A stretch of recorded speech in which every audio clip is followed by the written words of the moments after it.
the Bible. And he found in Daniel 12:4, where we are told about the time of the end, many shall run to and fro, knowledge shall be increased. He understood it to be that we're getting to that point.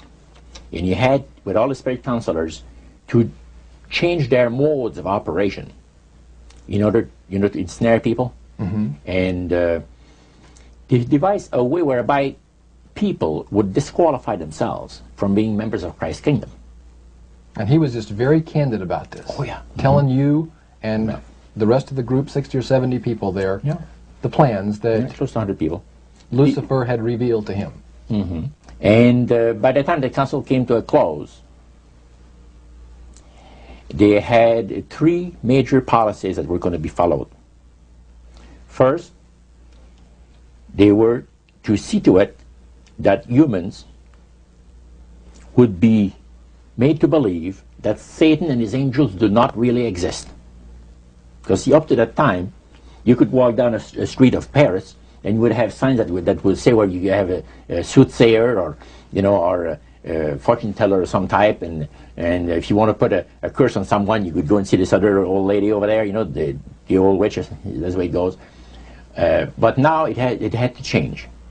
Lucifer says we have to make sure that people, humans, get to believe that Satan and his angels do not really exist. You know, Roger, that's interesting because a recent research study report that I read indicated that in a national survey, I believe it's over 75% of people do not really believe in a real tangible devil. But there is one. Oh, yeah. Now, the next thing, the three parts policy that they had adopted there, the second one was to find a way of being able to get total control of people's minds. And that would be done by taking hypnotism out of the realm of the occult and introduce it as a new science for the benefit of mankind. So part of what the high priest told you was Satan's strategy to take total control of people's minds. They felt that by taking hypnotism out of the realm of the occult and introducing it as a new science for the benefit of mankind, they could then use people of great renown, educators, people of capacity, that would do great things, such as supposedly regress people in time to former lives that they had. And of course, after the session is over, the person would not know a thing about ancient history, and the person that she or he has talked about performing, certain deeds, we'll say 3,000-4,000 years ago. But this was their strategy. Now, what this would do for the thing is this, that it would create in the minds of the general public, solidly set in the mind of the general public, an unwavering trust in that great deception. In other words, people could, they would believe it. This person was hypnotized, was regressing time to, former lives, and did this and did that, and no deception. Maybe Alexander the Great, we'll say, and some of his generals and people like that. And the person, after the session is over, comes out of hypnotism, and he or she doesn't know what she's talking about. So now this would be a way of dechristianizing the Western world through the avenue of mysticism. Now the time came when Lucifer decided that he had to choose a person to initiate this thing. And Franz Mesmer, which was an Austrian physician, was chosen. Because the priest told you all of this? Oh, yeah. Okay. Because he was most capable. Mesmer originated a theory called animal magnetism, later on named mesmerism. Mesmer was led by the spirits to believe, and this is what the priest said, was led by the spirits to believe that certain persons have a magnetic influence within themselves, so to speak, that would cause them to have great power over other persons, even to the point of placing them into a trance.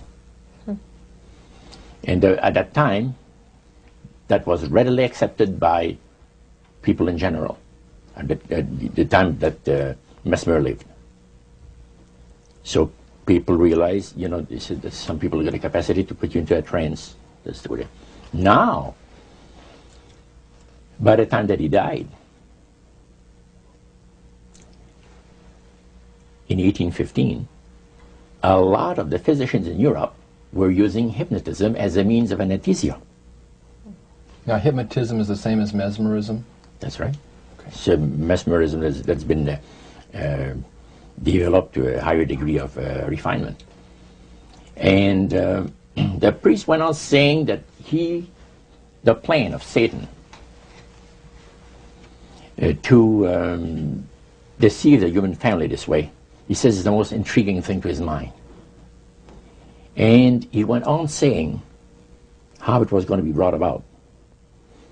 He said that a fellow by the name of Darwin and another fellow by the name of Thomas Henry Huxley would be used by the spirits because in their childhood they had been hypnotized by medical doctors.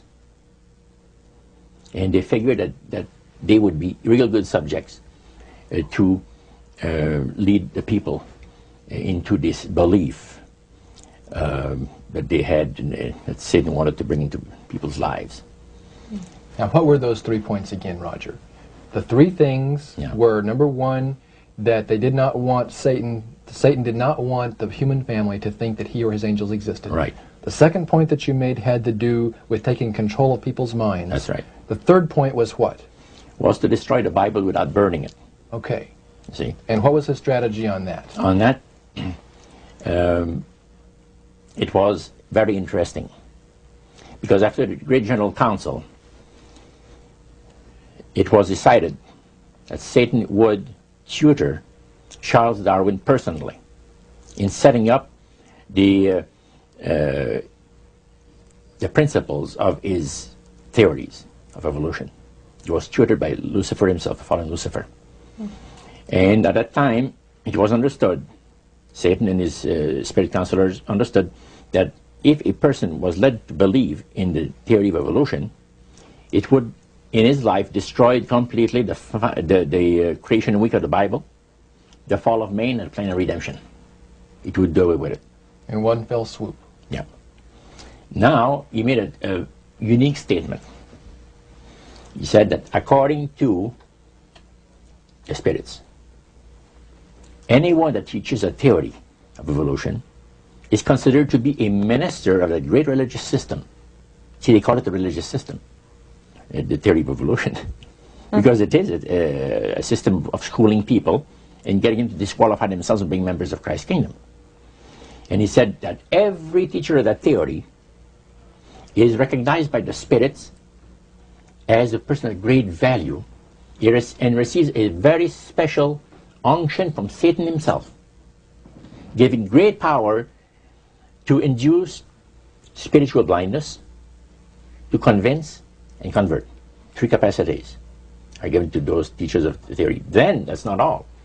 The priest says that Satan considers the teachers of the theory of evolution to be so valuable to him that in the sight of all the inhabitants of the galaxies, he assigns a retinue of bright, beautiful angels to follow that educator all the remainder of his life. And that in the sight of the inhabitants of the galaxies is the greatest honor that he can bestow upon his workers, upon mankind, and to, until the controversy is finished. That was quite enlightening. Now, the high priest was talking just sort of like a preacher would talk up front. Was he enthusiastic? Did he seem like he had bought into this and was excited about it? Oh yeah, he believed it 100%, no question about it, so everything. Why would he be so excited about spirits trying to deceive human beings? Because obviously out of this council of the 1700s, deception was a major part of the strategy. Why? Well, he says it's deception. It's like politics. You believe in one candidate, the other person believes in the other candidate, and they're fighting to get